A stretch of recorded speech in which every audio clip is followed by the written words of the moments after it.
Nakaw, nagkalat na naman ng mga kayabangan sa social media, no? Si Daryl Yap, si Pulong Duterte, si Atty. Guanzon. Ay nako, ay kanya-kanya na naman silang bato, no? Eto, unahin natin si Daryl Yap. Hoy, Daryl Yap, husto na ang pangarap.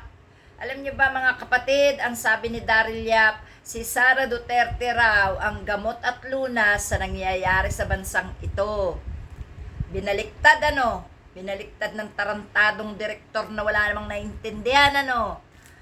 Ang sabi, si Sara daw ang gamot at lunas sa mga nangyayari dito sa ating gobyerno. Animal na yan. Yan nga nag-umpisa ng lahat ng katarantaduhan sa Pilipinas eh. Ha? Yang ama niya nagsimula 2016 ng mga kahayupan, ng mga pagpatay. Pagpatay ng tao ng kapwa Pilipino. Pagnanakaw, pangungutang. Umabot na ng ilang trilyon ng utang dahil dyan sa mga ipinanakaw ng mga proyekto kuno ng flood control, no? Pagkatapos hanggang ngayon, walang nakukulong sa mga kasamahan ni Duterte na magnanakaw ng mga senador. Yung mga DDS senador na yan. Si Sara Duterte, ang pondo ng DepEd, nung maging Vice President, walang naipakitang nagawa. Ubus pa ang pera at budget sa mga proyekto ng DepEd. No? Si Sara Duterte nagkalat ng mga kahambugan, no? Kahihiyan, pagkasira ng dignidad ng Pilipinas. Yung mga pagmumura niyan habang bangag yan. Yung mga kahayupan niya ng mga pinagsasabi, mga kesyo ipapapatay si Presidente Marcos at ang dalawang kadugo.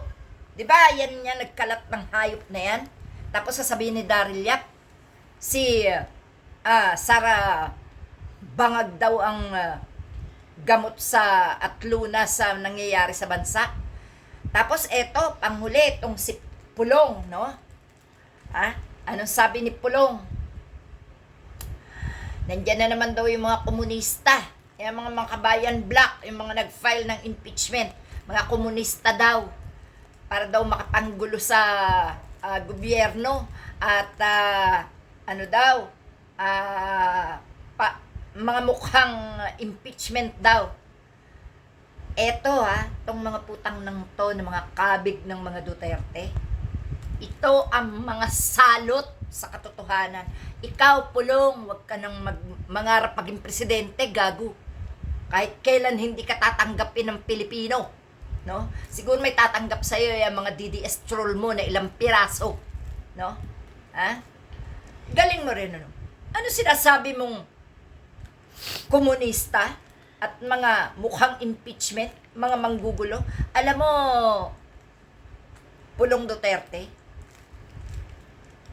kung ganyan ang katwiran mo, ay maganda nga. Siguro nga dapat na lang na maging komunista lahat para masugpo ang inyong mga kahayupan sa bansang ito. Kayo ang nagkalat ng drugs, kayo ang mamamatay tao, kayo yung mga walang etiketa, kayo yung mga bastos, kayo yung mayayabang, lahat na, no? Mga hambog, duwag naman, ano? Wow! Nakadepende na lang kayo sa social media, no? Pero hindi nyo maharap yung mga taong naghahamon sa inyo ng barilan, naghahamon sa inyo ng one-on-one, di kayo makaharap, no? Kahit sa debate, mga tanga kayo, no? Napanood ko nga yung mga pinagsasabi ni Sara Duterte, kesyo, nakalimutan ko yung sagot ko eh. Yan ba magiging presidente? Hoy, mahiya ka. Huwag na kayong mangarap na kayong mga Duterte, magiging presidente pa ng Pilipinas. Sa ama mo lang, nilaglag na ang Pilipinas. Di lalo na sa inyo, mga hudas kayo. Ang kakapal ng mga mukha nyo naman talagang mga Duterte, no? Na-impluensyahan nyo na yung mga iba dyang nakapag-aral nga, pero ginaya na yung inyong mga estilo, yung mga style nyo. Ang kakapal nyo talaga. Wala kayong kapaguran sa paggawa ng kasinungalingan at kayabangan, no? Ano ngayon? kung i-impeach yung kapatid mo. Natural. Nagkakalat ng lagim. No? Kayo ang nagsimula na babuyin ang Pilipinas. Kayo rin yung mga umupo na walang silbi, walang hinangad, kundi makapangurakot, makapagyabang, makapamerwisyo, papasukin ang China, magpapasok ng mga droga. Putang ina kayo. Kayo ang salot sa buhay ng bansang Pilipinas. Magsilayas kayo dito sa Pilipinas at wag na kayo mangarap na makisawsaw sa national government dahil wala kayong lugar. Wala kayong karapatan.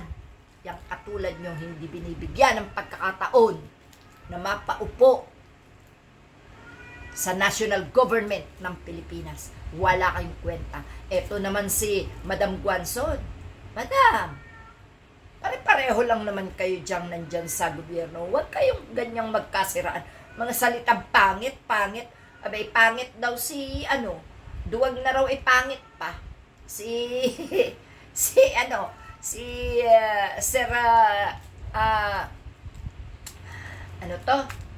Sir Ronald Llamas, no? Huwag naman po kayong namimintas dahil yan ang ginagaya ng mga troll, no? Mga salitang pangit. Wala pong pangit na nilikha ang Diyos. Hindi rin po sinabi ng Diyos na maging pangit ang mga ugali natin. Yan po ay influensya ng mga demonyo. Yung mga ganyang klase ng tao na nagsasabing pangit ang kapwa. No? At ang nagiging, ang duwag po, no? Yung kagaya nila Duterte, na kung ilang ulit na hinamon, bunganga lang ng bunganga, hindi makalaban, no? Wala pong mapapala sa mga ganyang klase ng pananalita at mga pag-uugali ang Pilipinas. Gagayahin lang kayo ng mga nagwawalang hiya gaya ng mga DDS troll, no? Kaya wag po ganyan. Wag na po kayo magdagdag pa ng ginugulo na lang talaga ang gobyerno lalo na ngayon mag-i-eleksyon. Katakot-takot na lang na siraan. Hanggang ganyan na lang ba kayo? Siraan na lang kayo ng siraan? Sino pa ang mapipiling matino sa inyo? Kung kayo wala nang ginawa kundi mamintas ng kapwa nyo politiko dyan sa gobyerno. At hindi nyo rin naman. Yan lang naman yung masasabi namin. Huwag kayong pintasero, huwag kayong mag-akita ng mga bad influence sa mga kabataan, at huwag nyo nang turuan na gayahin pa kayo ng mga DDS dahil mga DDS na yan, nahila na paibaba ng mga Duterte, nahila na papuntang impyerno. Pati ba naman kayo?